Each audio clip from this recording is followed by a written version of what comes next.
it used to be a good place to be, to practice your skills and to maybe save up a little money before you move somewhere else to make films. But I think it's very expensive now. I don't think Austin is a good city anymore for artists. I think in order to be here, you have to be super competitive and you have to be a business person more so than an artist. And I spend more of my time making corporate films than films. We live in a world that's kind of crazy right now. Are you adding more to the system than taking from it? I wasn't willing to tell myself that I didn't believe in myself enough to make it work. Come to Austin, just do cool stuff. That's the cover charge. What's up, everyone? Thanks a lot for joining the latest episode of the Cover Charge podcast. This week's guest is David Blue Garcia. David, what's up? Thanks for using all three names. I appreciate that. I was going to ask you about that. There's too many David Garcias in the world. It's like the two most common names, the most common surname, in Spanish, and then the most common other name. So I have to distinguish myself with the blue. Is that your real middle name, or did you just throw that in there? It's my real middle name. It's my mom's maiden name. Okay. Yeah. That's cool. Do you ever just sign like DBG? Yes, DBG. Okay. That's something I use as well. Nice. A lot of people call me DBG. Oh, they do? All right. Can I call you DBG? Yeah, you can call me DBG or Dibbage. Dibbage. All right. Which was popular Dibbage. back in film school. Yeah, so Dibbage, the reason why I brought you on is because you are a filmmaker here in Austin. Your first feature-length film, Tejano, I watched it last night. It's distributed on HBO and other places. It's a really interesting film that was actually filmed here in Texas, Texas specifically. And I'm just really curious about the process of creating that film, the business side of creating that film, and then also, the business of video production, film production in Texas, and your experience with that. So we're going to touch upon quite a few of those topics. You look excited, so we'll just dive in here. First of all, did you grow up here in Austin? So I actually grew up in South Texas in the Rio Grande Valley, where we filmed Tejano. And that's kind of why I made the movie down there. I wanted to use the resources that I had. My parents lived there for a long time. They've recently moved up closer to Austin into Buda about a year ago. But when we made the film, they were living down there, so I had a place to stay. I had a lot of family friends down there, people I went to high school with. So I had, a 17-year history with the Valley, and I wanted to put that on film. Got it. And you wrote the script, right? I saw the screenplay was by Kyle Bogart, a guy who I used to work with. But it said the story was by you. Explain the difference there. Well, so I basically had this idea, and I had a lot of iterations of how to tell that story. But the central idea was that a guy gets his arm broken, put in a cast made of cocaine, and is forced to smuggle drugs. And my original iteration of the script that no one has ever read, including Kyle, well, it started actually in South America, and it was based on some of my travels in Ecuador in 2007.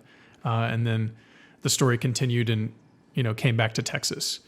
But then one of my filmmaking friends kind of heard about my idea and said, well, why don't you just set the movie in South Texas and just have it about a guy smuggling drugs across the border? And that really opened my eyes because that was going to be a lot easier to produce, something that was more achievable for me. And in 2011, I sat down and tried to write a version of the screenplay. And I'm kind of I'm a trained cinematographer. That's what I kind of do for a living.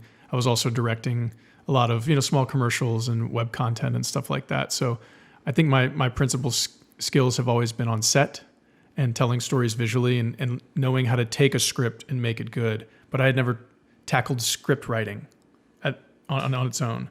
And it's a lot harder than it looks. And so I basically failed. I failed to write a screenplay in a month. And I kind of gave up for a minute. And then I remembered Kyle Bogart, a good friend of mine from film school, somebody who I had shot a feature film for. I shot his. We got a little bit of a. Is that me? That's you, dude. Oh, speak of the devil. Is that Kyle? No, actually, but it's another friend I just mentioned. So I had a history with Kyle. I knew he was a great writer. I knew he was already trained, so I told him about my idea. I remember we were at a karaoke bar and maybe a little drunk. And I told him about my idea for this story, and he thought it was good. And I propositioned him. I said, hey, why don't we work together on this? And why don't we work out a deal where you write the draft? And a couple months later, we had a first draft. Okay. Let's dial it back just a little bit. You grew up in South Texas. Did you go to UT Film School? Yeah, I grew up in South Texas and then went to University of Texas Film School. Okay. And describe your upbringing there. How did you hone your craft as a filmmaker, or did that not really happen until you went to film school? I became interested in filmmaking from a young age. I was one of those kids that every time I went to the movies, I had a new career path, something that I wanted to do. When I saw The Abyss, I wanted to be an oceanographer and a marine biologist. And when I saw Jurassic Park, I wanted to be a paleontologist, all the typical stuff. And I thought, what is really going on here? Oh, I just love movies. And I discovered my dad's VHS camera, and I started pulling it out and making skateboarding films with my friends. And then eventually we dropped the skateboards and just started telling stories and making short films. And I just kind of became obsessed with it in high school. What did your parents do for work? My dad taught, he was a professor at a community college, and he taught electronics. And my mother worked at a hospital as an EEG technician. Okay. Were they really encouraging of you pursuing film, and were they cultivating that passion within you, or were they like trying to push you in a different direction? My parents are, they're more traditional in the sense that they would have probably preferred me to go to a more traditional career path with a known end, like getting hired by a company and having a good job. But they weren't discouraging at all. I think they did encourage me and they supported me. And when I chose to go to film school, they supported me and helped me do that. Got it. Wait, was it always UT in your mind for film school, or did you have other ideas in mind? Or was part of you like, maybe I should just go start making films instead of going to film school? Well, this was, 2002, 2003. I graduated high school in 2003. I was in South Texas, in Harlingen. I didn't know anything about filmmaking. I couldn't go to the library and even find a book on it. I just knew I wanted to do it. And I couldn't go on the internet and really find any information on it either. But I talked to some high school counselors, and they told me about the film school thing. And it didn't look like I could afford to go film school out of state. And so for my research, the University of Texas had the best film school in the state of Texas, and that just became where I wanted to go. When you arrived in Austin, was it immediately like, man, this feels like home, like I love this place, or was it a culture shock? It was a huge culture shock. I was a small town kid, kind of with a small town outlook, and I had never seen buildings so big as here in Austin, downtown Austin. I had never been around so many other talented, smart people. No offense to my high school, but it's just a smaller pool of people. And then when you come to the University of Texas and you're in the dorm, like literally everyone across the hall got like a 1,500 on their SATs and was like valedictorian of their class and, super talented in whatever they're doing. And so I'd never been surrounded by so many ambitious people and ambitious minds. And but I think that's the great thing about college, is that you get to meet a lot of people with varying interests and learn from them. Yeah, I think that is that's a great point, and I think about that a lot now because certain colleges are like, hey, we're only going to go remote only right now because of the coronavirus, and there's a lot of college students who are going to pay the same tuition, but they're going to be taking all their classes online, and they're going to miss out on exactly what you just said. And I wonder how that's going to impact people. Hopefully it's only for like a semester, but if this happens for like, a year, maybe some people will be like, it could totally crush the educational system, right? Yeah, it could. The crazy thing about college is the things that you can't predict. I remember standing in line to get my photo ID and becoming really good friends with two of the people who were in line next to me. And they were like my good friends for like 8 years after that, you know? Yeah. Crazy. Describe how you met Kyle Bogart. And this is for all the people that know Kyle. And I know him, so that's why I'm curious about it. But he's a unique character. I can't remember the first time I laid eyes on him, but I have an idea that we were in a film class together, probably the intro film class, Intro to Image and Sound, RTF 318. And I think he was one of the guys that just was, you know, very vocal in the class. And, it's a huge class, or maybe 100 people in there. And he was the guy in the back who would raise his hand and have a very lengthy retort where he was almost teaching the professor about something. And I remember just like thinking, oh, is this guy going to keep talking, and just craning my neck around and looking and seeing who it was, I think that was Kyle. But then later on, we were in a few film classes together, so we would work together in labs. And I remember being, impressed with his ability to describe what he wanted. He described, one of the assignments was to describe a short film that you were going to direct. And I really loved his kind of visual style and his humor. And then later I was approached by a producer who was producing one of Kyle's short films, Room 314, to do his storyboards for him. So I drew some storyboards for Kyle. Got it. And Kyle, from my perspective, he like pushed all his chips into the middle and left Austin recently to go to LA to pursue film, which I thought was a bold move. And I sent him an email. And Kyle, please respond to that email. You haven't responded yet if you're listening, but anyways, he's big time. He doesn't have time over there. Yeah, exactly. What was your impression of that when he told you he was heading out to LA? I don't want to, say that I'm influencing him at all, but I mean, I told him to do that 10 years ago. Really? Yeah. Why did you tell him to do that, but you haven't done it yourself? Well, that's because when I told him to do it, he didn't have a job.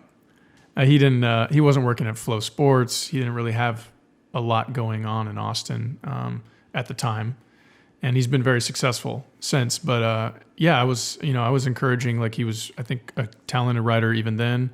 I think that his path would have been great if he had gone to LA and pursued that immediately, and maybe he'd be in writers' rooms and writing and directing films, bigger films now, which was my thought. The reason I haven't gone is because I was comfortable here in Austin, and I had a little bit of a career going in corporate video and commercials, and wanted to use that to make my own films. Yeah. Yeah, it's a different path. Yeah. Okay, let's get into Tejano, the creative side of it. I watched it last night. Really enjoyed the film. For anyone listening to this podcast right now, if you have not seen the film, pause the podcast and watch it, and then come back to it, because there's going to be some spoiler alerts. And if you have seen it, hopefully I'm asking the questions that you're curious about as well. Describe the genre of the film, and also like a brief summary. It's been so long. I used to answer this question all the time. Tejano is an action thriller set in South Texas about a young man named Javi who lives with his grandfather Arturo, and they're both farmhands on a small farm. And Arturo gets sick, and Javi feels like the only thing he can do is some desperate move, some terrible drug deal that ends up going bad. Now he feels like he's even in more hot water. So he decides to go across the border into Mexico to ask the cartel if he can smuggle drugs for them. And they break his arm and make him wear a cast made of cocaine and send him back across the border, only to double cross him. So the end of the film becomes sort of a chase sequence for him to get home to his grandfather in order to save his life and fend off the cartel. And I would describe it as film noir. It's a little bit of a psychological thriller too, because Javi's going through a lot of different emotions. He's in love. He's got compassion for his grandfather, but he's also like, tiptoeing around this cartel that he needs their help from. His best friend screwed him over too. So there's a lot going on there. What strikes me about the film is it's a really polished film. It's your first feature-length film. What gave you the confidence that you could pull that off? What gave me the confidence to pull it off? First of all, before I forget, I'd like to mention that one of the critics, I think maybe the Austin Chronicle, called it a Tex-Mex noir, which I thought was a pretty cool description of the film. What made me think I could pull it off? I guess in order to be a filmmaker or a director, you have to have some sense of confidence or belief in yourself, even in order to try it, in order to do it. You have to have maybe an inflated sense of ego, or at least a healthy ego. So I think a lot of us feel like we can be filmmakers, and we watch movies and we think we can do that. And, some of us try. But I didn't do this at a very, young age. I in my early 20s, right after film school, when I graduated, I really didn't feel like I could make a film, which is why I started working as a cinematographer. I didn't feel like I had the voice or the perspective to direct a film of meaning. And then only later, at the end of my 20s, did I start to feel like maybe I could do this and, realize my childhood dream of directing a film. So did it feel natural to you on set? Were you like, this is what I was meant to do? Yeah, it does feel natural. I mean, it really, to be honest, it felt natural when I did it in high school. The things I lacked in high school were not vision. I always haven't been able to see the film in my head and see what I want. The things that I had to learn were how to communicate, which was the most important. How to communicate to people who all have different communication styles. You're going to have a bunch of crew members, but they all think differently, and they all need to be communicated to differently. And actors, there's no one way to direct actors. I think every actor is different depending on who they are as a person and maybe their training or their background. So you have to direct actors in different ways. And these are things I've learned over the years working in corporate videos and commercials, and also being a cinematographer on other filmmakers' feature films and short films. I've been the DP on, I had been the DP on 4 indie features before I did Tejano. So I learned from a lot of other directors. Either I learned what they did right or I learned what they did wrong. And so I was able to take years of experience and have the confidence that I could put all that experience together and direct this film. And I felt very good about it. How do you manage egos on set? Well, it can be difficult to manage egos on set. My own, probably the most difficult to manage. Sometimes it can get in the way, but no, I think that Tejano was made with a very small cast and crew, and there wasn't a lot of ego, to be honest. We were all in it together. We had all agreed to do it for, I was obviously not making any money, but my crew and cast were doing it for way less money than they're worth, even though everybody got paid a little bit of money. But there was not a lot of great ego problems on our set. It's just, yeah, I think it was pretty good. Yeah. Yeah. What was the budget for the film, and explain the fundraising process? The budget on the film was $55,000 production. And then with post-production, it probably reached, my accounting is not great, about $100,000. That includes marketing fees, traveling to film festivals, submitting it to film festivals, and some paid advertising on Facebook promoting it. So a very low budget, extremely low.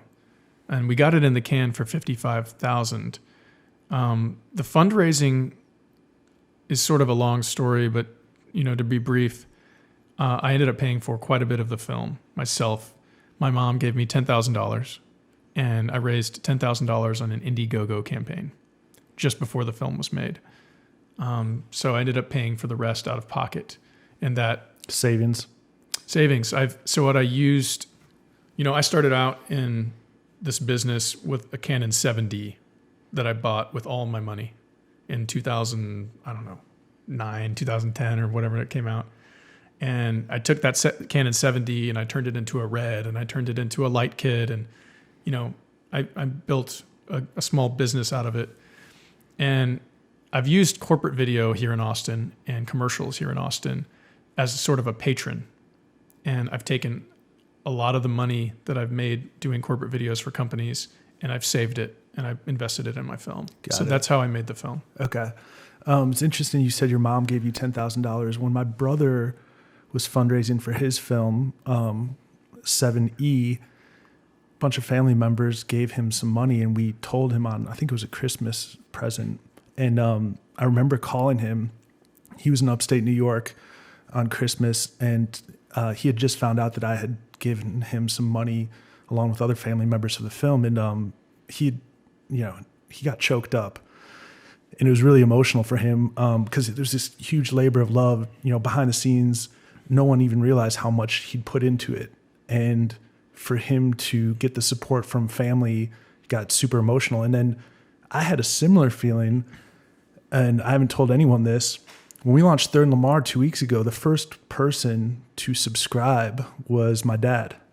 And, I saw the email come through, new subscriber, and I saw the name. And, I got choked up, had to go upstairs. My wife, Celeste, didn't even see me. And I don't even know if my dad knows how much it meant to me, but describe getting that $10,000 from your mom and what that moment was like.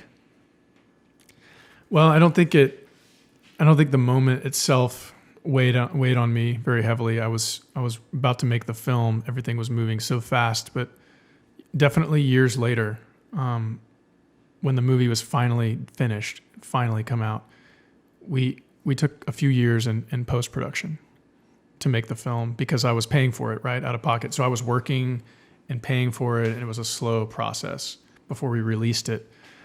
And there was a moment, my parents made it to every screening, pretty much, of the film. They came to every screening in different cities, and they were always there. They've seen the movie probably more times than I have, and they always enjoy it. And I know it means a lot because my dad is notorious. He falls asleep in any movie. He'll go to the theater, and it could be the loudest Michael Bay movie, and he'll be asleep. But he has never fallen asleep in Tejano. And that means a lot. That's so cool. Even the scenes, the gory scenes, the shootout scenes. Mm-hmm. I don't know what type of genres of films your parents enjoy, but were they like, oh, that's a little too bloody for me, or they actually like that too? No, they really don't like gory movies, and they don't like cursing. I mean, I think they prefer Christian films, to be honest, but they love Tejano. It's you put it right. I mean, it's about the people. Okay, I didn't make Tejano. My family made Tejano. My friends made Tejano. The cast and crew, everyone else made Tejano. This movie could not have been made without all of the help that I got. I mean, I stayed at my parents' house for 2 months in the Valley to make the film. They let actors stay there. It was a center of operations. Another family friend from growing up, one of my best friends growing up, Calvin Ballinger, his parents opened up their house, and they housed the entire crew. Every crew member had a room or shared a room in the house, and that was another home base, and that was all free. I couldn't have paid for that. It just was going to be out of the budget. Yeah. All the locations, most of the locations were free, including the international bridge to Mexico. We had a sequence shot on a real working bridge, and every producer I talked to about producing the film said it was going to be impossible. I was going to have to build a bridge. I was going to have to use another bridge somewhere. And we just asked around, and it turns out that I went to middle school and elementary school with a girl whose family owns and operates that bridge privately. And so just a few phone calls, and we were given permission by U.S. Customs to go film on the working bridge. So like the scene... For free. That's incredible. Yeah. And they detoured traffic and stuff so you guys could... No, it was open. So we had to kind of shoot around the people. We were shooting on the place where people walk across. We weren't doing anything in cars. And so we were shooting on the American side, walking to Mexico in the sidewalk. And I would have these kind of narrow windows to film when there were no people. And we also had like some assistants. We didn't have any assistants on the film. We had some crew members like sort of holding up traffic, just kind of like maybe tying their shoe or getting in the way so waves of people wouldn't come through, so I could have enough time to film little sequences here and there. That's cool. What about back office where Javi's taken in the film, was that an actual like Border Patrol office, or is that totally separate? So we had all these scenes in a U.S. Customs agent office, and there was no way we could actually like shut down a customs agent office and film in there. I didn't even try asking, to be honest. And I just brainstormed like what looks like just a border checkpoint. And then I remembered my high school. And I called up the principal and I said, hey, listen, my name's David Blue Garcia. Went there, graduate, alumni, 2003, Harlingen Cardinal. I want to make a movie. Can I use your locations in your high school? And they were like, yeah, come on over. So they invited me over and we walked through. They showed us all the rooms that were available to us. And there was a hallway outside of the gymnasium, and it was just cinder block hallway with white paint. And it had some like bulletin boards and some vending machines. And I thought, this looks exactly like a customs cross checkpoint. We just got to remove the vending machines, put up some American flags here and there, and put up some stanchions. And I think we had a picture of Obama or something on the wall. Some really subtle art design, and it passed. I mean, I had border patrol agents asking me what facility I shot in. That's how realistic it looked to them. That's great. Yeah. So I'm going to ask you about a few specific scenes that I really liked. There's a scene where Javi tells Duke that his grandfather taught him to shoot, and then he shoots a beer can off of Duke's car, and the beer can blows up and Duke gets all pissed. How did you set that scene up? Because I know Javi didn't actually shoot the beer can, but like explain that sequence. Yeah. So what I really wanted to happen in that shot, I think the best in kind of cinematography and filmmaking is when things kind of happen in the same shot. You know, Spielberg does it a lot where you start on one thing and you end on another thing, but there's no cut. It's all happening in one shot. It makes it feel a little bit more real. So I wanted to see our main character Javi in the foreground aiming at the beer can on the car and shooting it, and I wanted to see the can explode in the same frame. And you know, there's a way to do it with visual effects. You can like motion track a green screened can on top of the car and then have it explode off or whatever. There's a lot of different ways to do it. But we're in South Texas, okay? So we're going to do it the South Texas way. So we put a beer can on the car, and we had our actor with a blank. Okay, he got a revolver that shoots blanks. And we had our gun safety guy off to the side of the car with a .22 rifle, shooting at an off angle away from we're in the country, so there's nobody out there. So he actually shot the can at the same time that our actor shot the blank.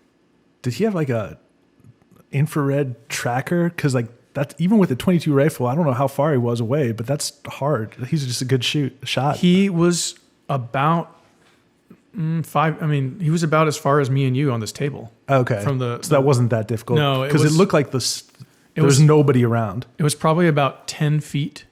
And if you look at the shot, he's in the shot. So I kind of hid him behind the actor, but my actor moved a little bit and revealed him. Oh, okay. So you can see him through the smoke of the fire. You can see him very briefly. Nice little Easter egg for people to look for. Just a man shooting a gun. I don't think this is what you normally do in a movie, but that's the way we did it. Yeah. Speaking of guns, the shootout scene at the end was pretty epic. Explain all the choreography that went into that scene. Yeah, so the final action sequences were all pre-visualized. All the choreography was done in my head years before. You know, I'd been sitting on the script for a couple of years trying to get someone to fund the movie. Couldn't find anyone. Wasn't really trying that hard, to be honest. But throughout all that time, I was storyboarding the film, and that was part of my process because I didn't want to show up on set and not know what to do. So by storyboarding, it forces you to at least think through what's going to be happening on screen, even if you don't use it. You still have some kind of plan, rather than getting to the location and just trying to figure it out on a whim. So all of that was completely storyboarded, pretty much frame by frame, with very little improvisation beyond what I had envisioned before. Yeah. I thought the coolest part was Javi on top of the roof, sort of straddling the roof and, angling in a way where people couldn't necessarily get him if they're right under the house. So that was really well executed. The ending. It's based on, Kyle, I think, came up with that concept, but it's funny that he did because I also used to play like guns with my neighbors, when I was a kid, and something we loved to do was get on the roof and other guys would be attacking from below. And so it was really like, choreographing that scene was just like playing guns as a kid, Yeah. Cool. The ending, I think I halfway expected Javi to drive off into the sunset with his girlfriend to San Antonio, the place where they had envisioned going together. The movie doesn't end that way. Earlier you said initially it was going to end that way, but when you were filming, you were depressed and you decided to change that. So talk to me about your decision to change the ending, and then how long were you depressed for? What was that all about too? Well, yeah, I've struggled with depression at times, but beyond that, I think I just wanted to, subvert the typical Hollywood ending, and that's what we had originally written, and that's kind of how the film followed that sort of arc. But I just wanted to do something a little bit different, especially since this wasn't a Hollywood film and no one was telling me what to do. I was the final say. So I thought, well, why don't I do something a little different? And that's the ending I chose. The character doesn't really resolve that many of his issues in the film, and it's sort of open-ended, and he loses people who are very close to him, and it's all his fault. So it's a very dark, cynical ending. Yeah. But he in a way he becomes closer to his grandfather and becomes his grandfather, at least visually in that final shot. Yeah.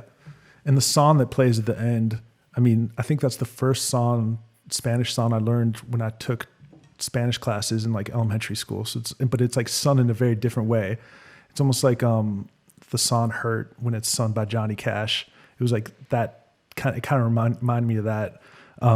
Did you select that song, or did somebody suggest that you use that song in the film? So, like I said, this movie was made by everybody who helped with the film. There are the cast and crew. Everyone has an idea in this movie. We had a great script to start off with, really entertaining. But everyone else added all these little ideas, and that's what makes the movie feel more lived in. And that idea came from our actor, Hector Uribe, who played Arturo, the grandfather. And he thought that maybe, he should be singing a song in one of the scenes. And he chose to sing Cielito Lindo, which is a classic Mexican song, which is also in the public domain, so we knew it would be safe. And then my sound recordist, Paul Toohey, had the idea to actually go in a car with the actor and get a really clean recording of it on set, thinking that, I'm not going to have time to do this later in post. So they went and did that. I said, go for it. Go record whatever. Yeah, I don't care. And I'm off filming cows or whatever. And we're in the edit, and we have this beautiful rendition of the song by our actor, Cielito Lindo. And then, so I incorporated that into the edit and made it sort of a theme and a motif. It wasn't there before. And then when I was working with the sound designer, he had a couple of ideas, and he tied the song more into the film at various places and made it even more of a motif. And then he wrote music to go with it. So it all came together. It all came together. What's your biggest regret from the film? I think my biggest regret from the film is not finishing it faster. I had a little bit of postpartum depression or PTSD when I finished the movie, when I finished directing the movie. It was so stressful to be both like the producer, the director, and the cinematographer, and having everything come through me. It was just so much work for like 3 or 4 months leading up to the film and then shooting it, that when I came out of it, I just didn't want anything to do with the movie. And I had an editor lined up who's my co-producer, Shiraz Jaffrey, and I didn't even give him the hard drives. I just kept delaying it, 3 or 4 months. I didn't even want to see the footage. And I finally gave it to him. I was like, all right, we should start editing this movie. And I just gave him the footage and kind of forgot about it. But that kind of mentality, I don't think was healthy. Because was it like anxiety from like, man, I put so much work into this for 3 months. If I find something wrong, like I was afraid of failing. I was afraid of seeing the footage and it just not being a movie, you know. And even though I could see it in my head and I knew we had it, I just doubted myself and I didn't want to finish it. And it took, we finished shooting in December of 2015, just before Christmas, and we didn't release the film until 2018 at the Dallas International Film Festival. So it took short of 3 years to finish the film. But what I should have done is I should have had a plan in place to start. Honestly, I would have started editing on set. I would have had the editor there, putting together the dailies and putting together the assembly so that by the end of the shooting, we had an assembled cut of the film. And then I should have gone straight into editing. I should have just done it all, but I was afraid. I was also afraid to be out of work for that long. I thought that if I took 6 months off to make my film, I wouldn't have any clients left when I got back to Austin. Yep. So that's why I started working right away. When you got done with film. When I got done with the film, I was on set and doing corporate videos and commercials immediately, you know? Yeah. Let's get into the business side of the film. When you finished the actual film, you went on the festival circuit. And I imagine the end goal of submitting your film to festivals is big distributors will see it and then pay for it to distribute it, and then you can make some money that way. But you can also hire an agent to shop it around. Mm-hmm. Did you do both approaches in parallel, or did you just do the festival circuit? Well, I kind of just wanted, excuse me, I wanted to do the festival circuit to experience it. I haven't done a lot of film festivals. I know a lot of filmmakers go to festivals constantly. They see new films. They have that experience. I don't really do that. And so I wanted to go and I wanted to see what it's like. I wanted to talk about the film. I just wanted to have that experience. But none of the festivals that we were accepted into are really known for having any film business at them. There weren't a lot of, I don't think there were any distributors at any of the festivals. It's just more about sharing the movie and seeing what happens. Before we premiered the film at the Dallas International Film Festival, I had a friend of mine who just called me a moment ago, had seen my movie and suggested I talk to a guy in LA who specializes in Latino films. And he's also from South Texas. So I sent him an email, showed him the trailer, and sent him the link to the film. He watched it, he liked it, and he got on a call with me and a Latino film distributor specializing in Spanish language content. And he offered to take the film at that point. What does that mean? Take the film? Like he was going to give you? Well, I didn't say buy the film because there was no money exchanged. You sell the rights to a distributor to represent the film in film sales, and then there's a percentage of profit share based on whether you sell the TV, VOD, etc. And that's all in the contract. But so it was like an agent who was shopping the film for you, and he's a distributor. As a distributor, yeah. And so a sales agent would get you a distributor. Yeah. The sales agent would take a fee, but this was just a distributor. So cut out the middleman. Cut out the middleman. And he has his own fee based on the sale. Okay. You obviously felt comfortable with the fee. Why but I didn't. Well, there's no fee. Well, the rev share when he does. Yeah. I mean, I felt like I had no other choice anyway.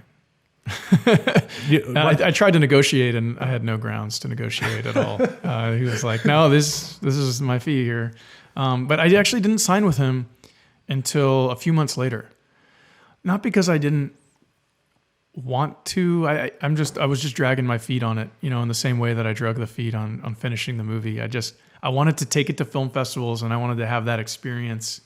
And then I was like, "Oh, I have to sell this movie too," so I called him up, and luckily he still wanted to do it. So yeah. Do you mind sharing what was the rev share? I don't remember off the top of my head, but for the TV deal, it's 70-30 for me. Yep. So I get 70% of the profits from the sale to TV and streaming, which was HBO. We did make a sale to HBO earlier this year. And so he's already paid me for that. Where are all the places people can watch the movie right now besides HBO? Yeah, we released it on all digital platforms, kind of a standard sort of deal. So it's available on Amazon, Google Play, YouTube, iTunes. Yep. All of those kind of standard film sites. And then HBO as well. If you're a member, you can stream it right now on HBO. And it was also playing on HBO channels, HBO Latino channels on TV for quite a few weeks. Okay. When this agent was bringing the film around to HBO, let's say, or Amazon or whoever, Netflix, was he bringing every deal to you to be like, hey, here are the terms, like this, I think this is good, and were you providing feedback, or were you totally hands off in that process? He did a really good job of kind of keeping me abreast of everything he was doing. I mean, I don't think it was really up to me. I think he could sell it to whoever he wanted because that's the terms of the contract. He represented the film. But he would tell me, hey, I got Sony looking at it. They're looking at paying $100,000 for it. Oh, sorry. No, they're not going to go. No, they're not going to do it. So there was a couple of, got my hopes up and then, oh, it didn't work. Got my hopes up. No, it didn't work. But finally HBO, made the deal. So that was really exciting. But the thing is, the contract wasn't signed for 6 months. He said, I made the deal with HBO. And then I kept asking, have they signed the contract? Have they signed the contract? Because I didn't want to tell anyone until it was inked. Yeah. I think I told Kyle. I was like, Kyle, I want to tell you something. We sold the movie to HBO, but you can't say anything for 4 months because I don't want to mess it up. Yep. So yeah, that was a little bit nerve-wracking. Explain the feeling when you found out it was signed. I mean, I think I just shouted for joy very briefly, but then completely went back to normal. I mean, it took too long. You know what I mean? Yeah, like killed the joy of it. It just killed the joy. It wasn't like, hey, you sold the movie. Yeah, woohoo, let's celebrate. It was just, I had to hold it in as a secret for so long. Yeah. But it felt really good to finally tell the actors. Yep. The actors we made this film in 2015. Some of them aren't even acting anymore. You know? And they're out of the business. But I wanted to say, look at all the hard work. Look at the good work you did. And now it's recognized. And they were so happy. And are they getting a piece of those proceeds too? Or is that like a separate thing? Well, some of the actors, I gave them a very, very small percentage of proceeds, but it's determined on me collecting my initial funds back. Yep. So which I have not, unfortunately. Got it. So, I'm still underwater on the movie. Yeah, that was my next question. Whatever you call it. Yeah, I mean, I've made a significant portion of probably production back. I probably maybe matched what I produced the film for, what I shot the movie for, but with all the post costs, I'm still not there. Yeah. Yeah. There's still time. I mean, there's still time, and there royalties, right? Well, after the HBO deal, we can make more deals. So yeah, HBO probably would not renew it, but we could sell it to Starz, Showtime, El Rey for modest sums of money. Yep. And I have never sold the foreign rights of the film either. That's something definitely that can still be sold. Yeah. So okay. Yeah. What doors have opened for you because of this film? Have other people approached you like, hey, direct this script or screenplay, or like has anyone like big investor been like, we want to back you on your next project? Yeah, unfortunately none of that happened. I mean, we all have dreams of making something, and then Hollywood calls and they ask what's next, and then you're off to the races, having a career. But that didn't really happen. Not to say it's a bad thing, but I do have. It has opened the doors in the sense that I've had a lot of people in Hollywood see it. I have a lot of managers and agents who know me now, and it's sort of opened the door. I have my foot in the door, you know. I've this one very cynical manager in LA watched the film, or maybe he didn't watch the whole thing, but he called it Tejano, by the way. It's this Jewish guy, You're saying, Tejano, I don't know. I don't know if it's really your calling card film. Maybe it's a stepping stone to a stepping stone, is what he told me. So I'm sure you felt great. I felt great about that. But it's fine. It's fine hearing, the realistic perspectives. But it's one of those small movies that gets you to a bigger movie, right? And by a bigger movie, I mean like $1 million budget or something like that. Yeah, which is still tiny in the grand scheme. Which is still tiny in the grand scheme of things. Right now, I'm working with a manager in Los Angeles who represents talent from diverse backgrounds, and they're confident that they can get me another project. So in that way, it's helped me a lot.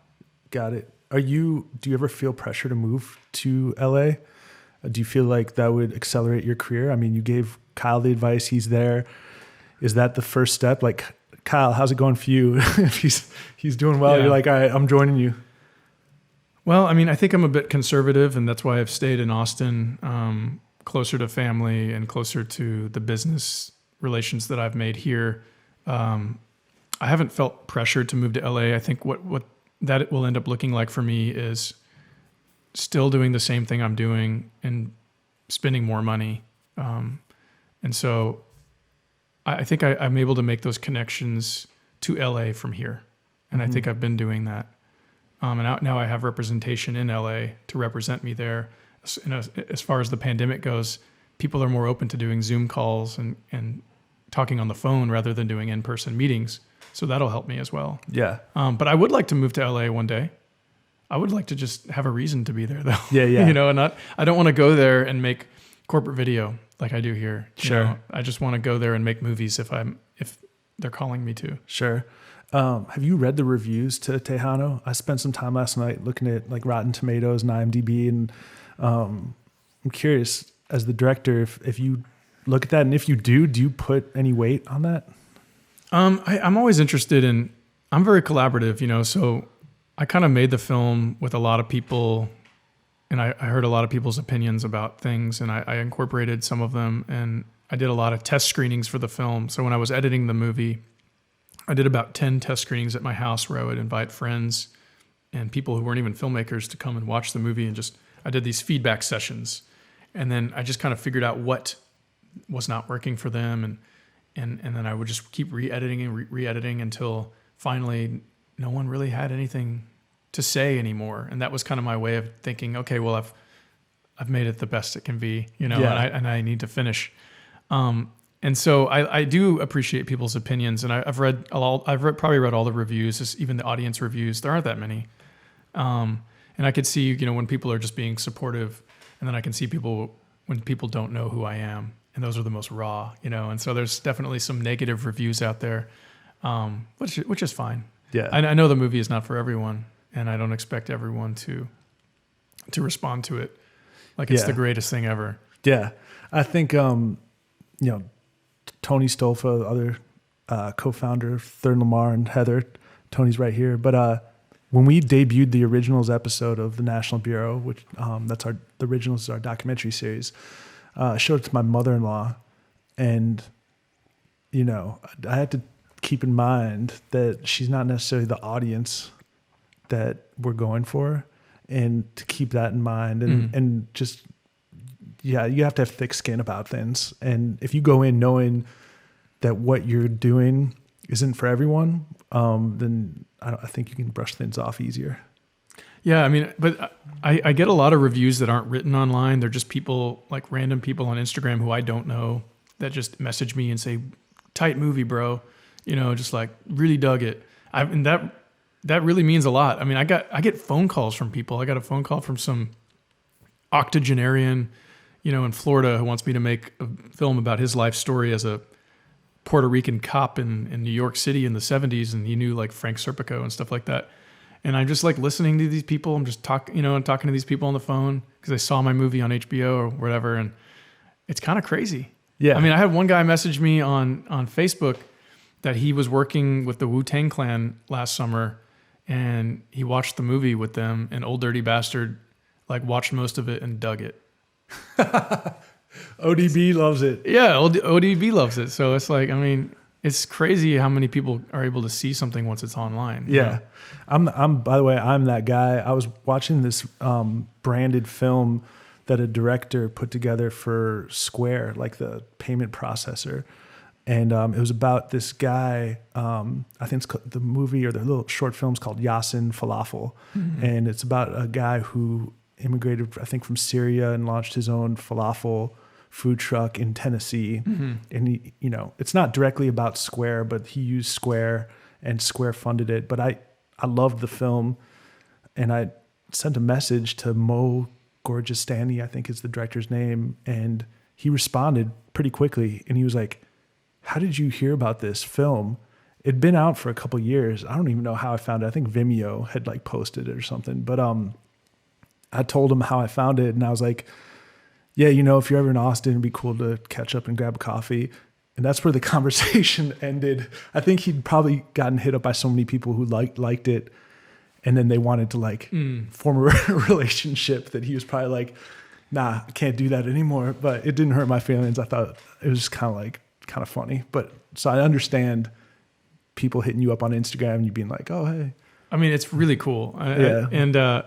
Sometimes it is a little bit like too much. You know, I've had also people send me, you know, their scripts, and I just don't, I'm not a producer. You know, I can't read your script just because you're sending to me, and I don't know you, you know? Yeah.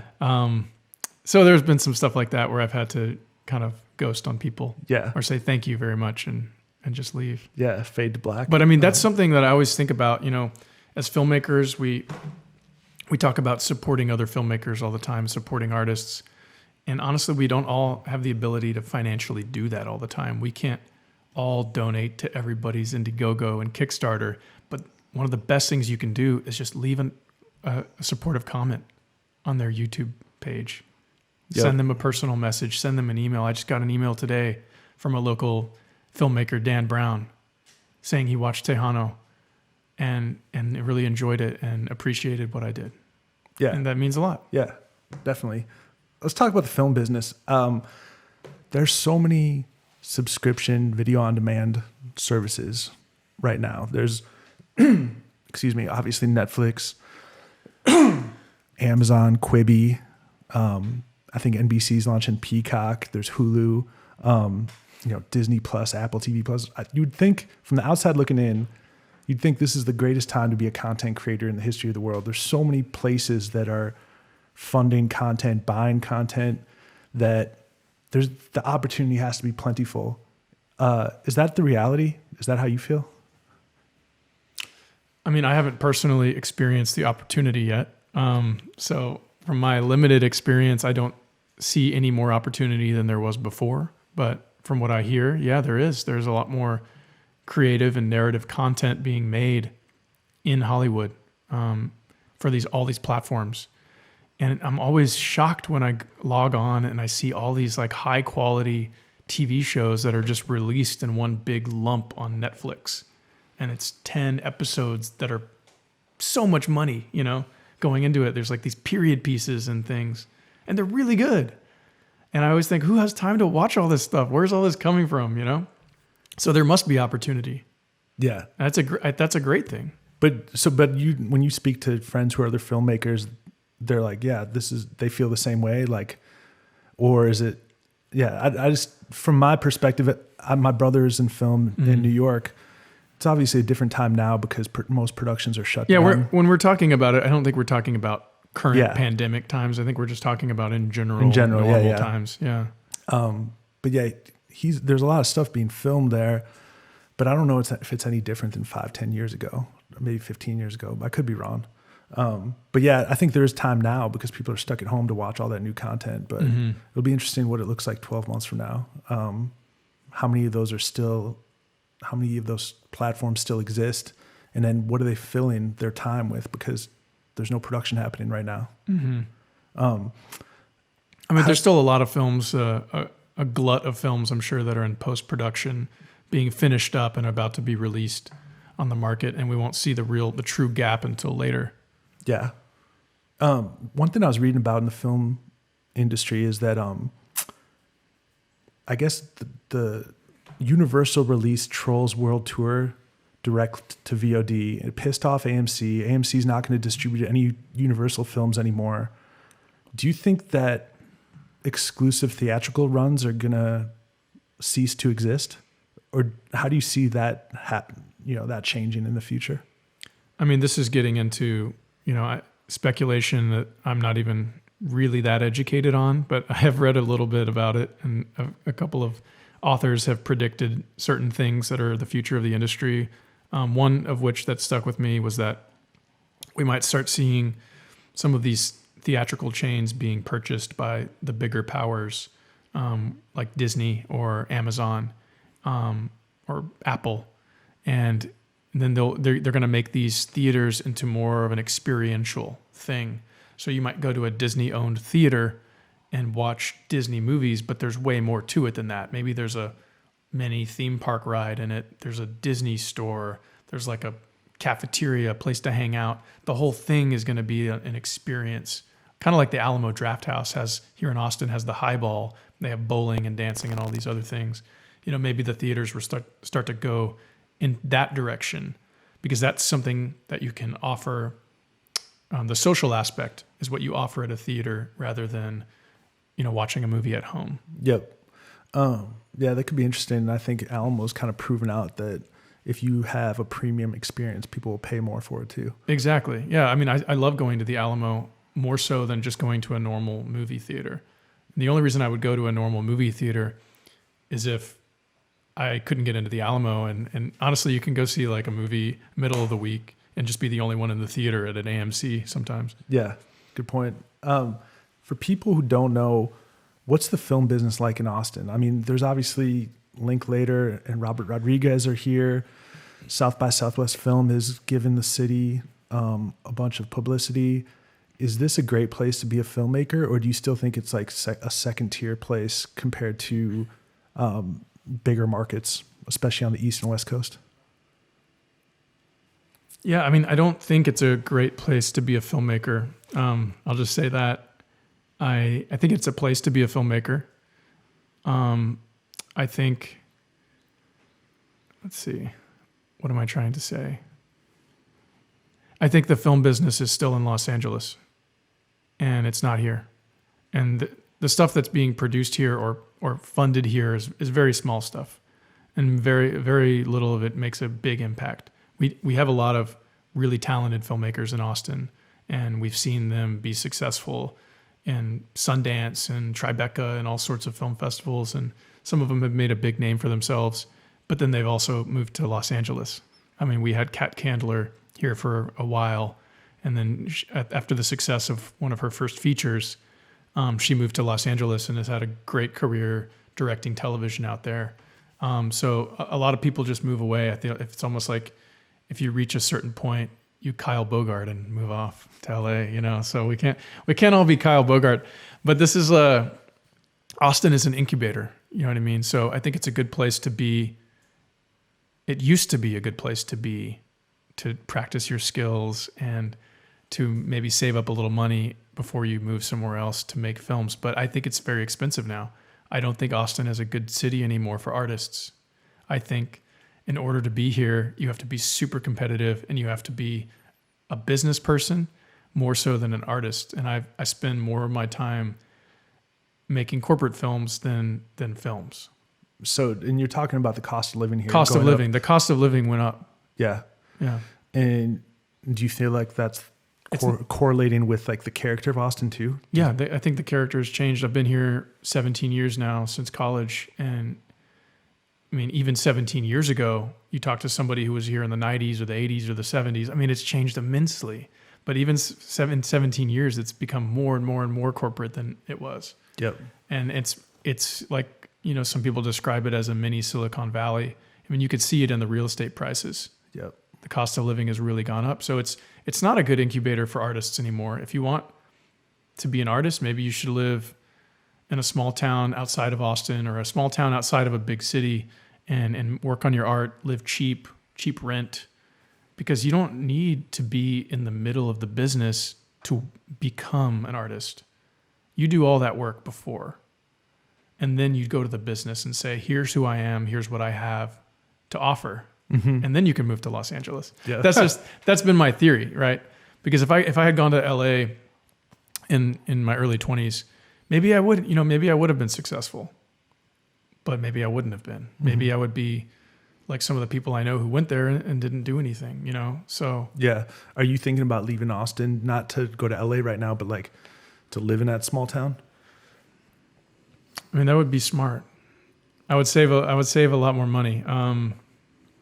But I mean, Austin has treated me well, and I feel comfortable living here. I don't pay too much, and my mortgage is not too high. I don't think it's beyond my means. I live in a small apartment centrally, and so I feel comfortable about it. Okay. Yeah, and I get to travel for my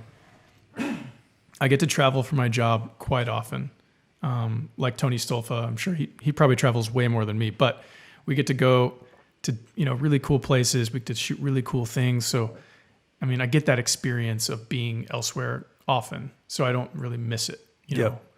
So let's talk about that. Your commercial film business, which has paid the bills for you. The production work you do for big companies, corporations, things like that. You went straight from filming Tejano to getting right back into work. My question was going to be, was it hard to go back to that type of work after doing something you had 100% creative control over? I mean, that's a really astute question, because yes, it was. I mean, it was hard getting into Tejano because I'm so used to working for clients and collaborating with agencies, clients, companies that have ideas. And as a director DP, you're often executing other people's ideas and just trying to do your best to do it. But on Tejano, there was nobody telling me what to do. And it was my word was the final say. So it was all on me. And that was a little bit nerve-wracking. I mean, I think the first couple of days shooting, I would operate the camera. And so I'd be filming, and I'm used to like looking over my shoulder to see someone's reaction, whether they liked it or not. And I would look over and nobody would give me a thumbs up. I was just there alone. And then I'd just say, okay, I got it. And then going back to, but I like working on commercials and corporate stuff. And I like collaborating with people, especially when they're passionate about what they want. And so I don't need to be the final say at all times. Yeah. Does the work come to you? How have you built that business for yourself? Is it all reputation, word of mouth based, or have you been like knocking on doors for years? And yeah, I was lucky, and it's been 90% word of mouth for my entire career. I mean, it just kind of starts off small. At the beginning, you're kind of like reaching out to a few people here and there, you're getting turned down a lot, but then you just do one good job on something. Someone thinks of you and they give you a little job. Maybe you get $500 and you're working for a week or something like that, making a video, and you do a good job, and they're like, oh, this person's good. Let's put them on something else. Let's put them on something else. And then 10 years later, you've done all these things. And, I'll tell you a story. I can like point my finger at specific things that happened in my career that kind of elevated me. One of them was, I was an editor for a while in, 2009. I was doing a lot of editing work, and I was editing for a local production company, and they had me cut something with Lance Armstrong in it.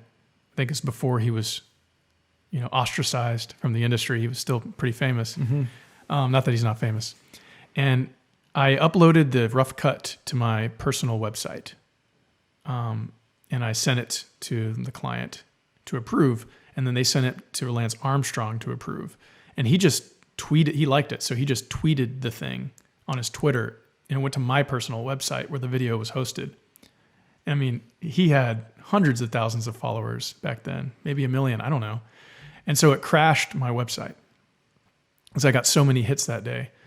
And what that did was it put my website at the top of Google search in Austin for cinematographers for years.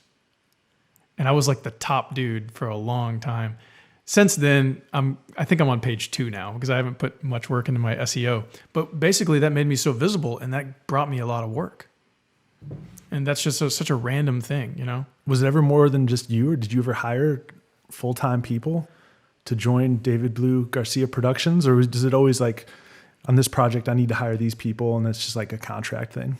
Yeah, I mean, I in the last couple of years, I used to work mostly as a cinematographer and a director, and I would just get hired as a contractor and get a day rate. And then I've produced a handful of videos over the years, and more so in the last 2 or 3 years, I've had clients come to me directly with the budget, and I run the whole thing through my company. But I've never thought it wise to try and hire somebody full time, because I just see this business as so up and down, and I haven't wanted to risk being responsible for somebody and for their livelihood too. Sure. You know, I just would rather be flexible and pay contractors as the job requires. Yep. Are you worried about your livelihood with coronavirus and production, or do you not get too anxious about that? No, I'm not worried about it. I'm not anxious. I mean, I've worried in the past about losing work and not being able to work again, but there's always something, and our culture is more and more tied to video and photo content. You know, we don't read as much anymore. We want to see everything through a video. I can see it changing, and I just need to be open to the change of what's happening. And I need to be open to the idea that maybe people won't pay as much eventually. There are like kind of industry standard rates, and I've noticed just in my 10 years as a professional that they haven't changed that much, even though there's inflation and things cost more now, but the rates are kind of stagnant, you know, and that might actually continue. People can make video really high quality now for very cheap. So maybe those old rates that were based on older technologies that were extremely expensive, maybe there's a reason they're not changing. Yep. Right?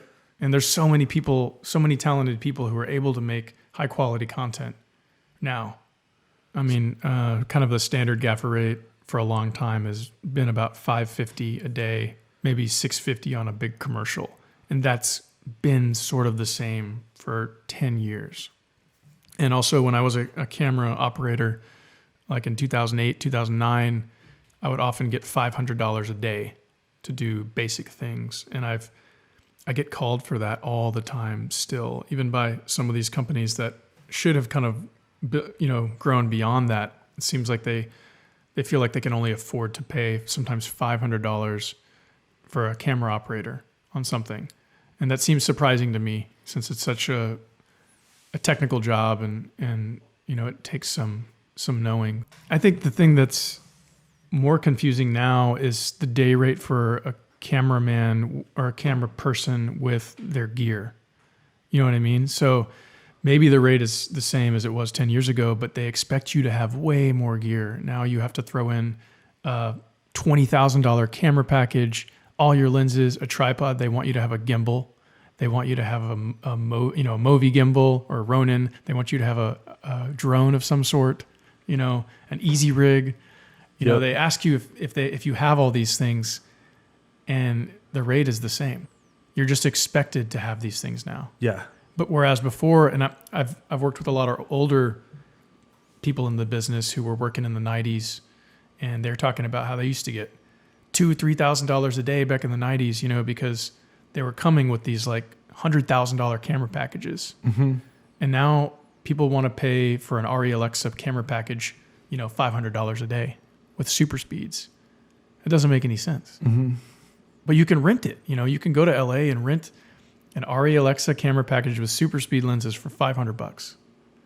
And it doesn't seem right, you know, mm-hmm. because it costs $100,000 for that. Yeah, so I just don't understand this kind of idea that everything has to be way cheaper now. Yep.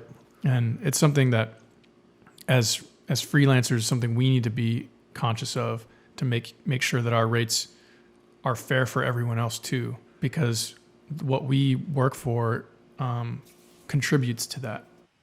So how to be competitive in that is what I'm thinking about, you know, and part of it is my experience and being able to do things what I think is pretty efficiently. Are you pretty discerning with the projects you do? Or have you ever turned down work because, even though it was a good paycheck, because you weren't feeling it?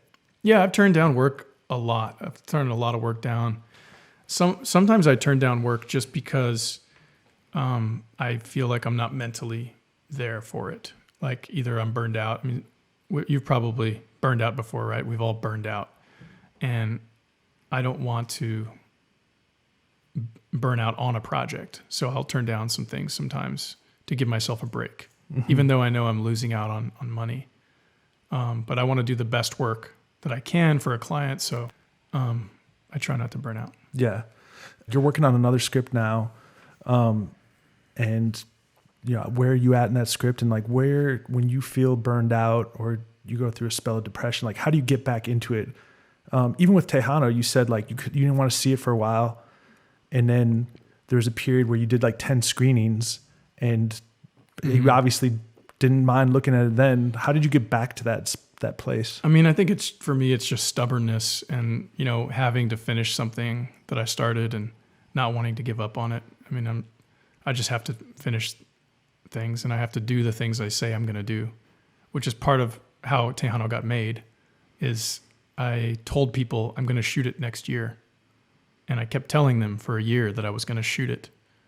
And then I had to shoot it because I'm not a liar. And where do you see yourself in 5 to 10 years? Are you still doing some commercial projects to support the stuff you do on the feature film side? Or have you set a goal for yourself? And by 5 years from now, all I want to be doing is feature films. Yeah, in 5 or 10 years, I would love to be in a position where I can just do feature films or television. Or I like telling stories, you know, and I don't mind working for brands. I mean, I quite like it often, but I would tell stories for brands too. The creative ones. Yeah. Yeah. Got it. But I would like to not have to do corporate videos anymore. I think I could get there, you know? So for people listening to this who want to see your work, find out more about you, where would they go? Yeah, if you know my name, David Blue Garcia, I'm pretty visible on Google, thanks to Lance Armstrong, and www.davidbluegarcia.com or tejanomovie.com. Cool, man. Well, I really enjoyed the discussion. I appreciate you joining. We live in a world that's kind of crazy right now. Are you adding more to the system than taking from it? I wasn't willing to tell myself that I didn't believe in myself enough to make it work. Come to Austin, just do cool stuff. That's the cover charge.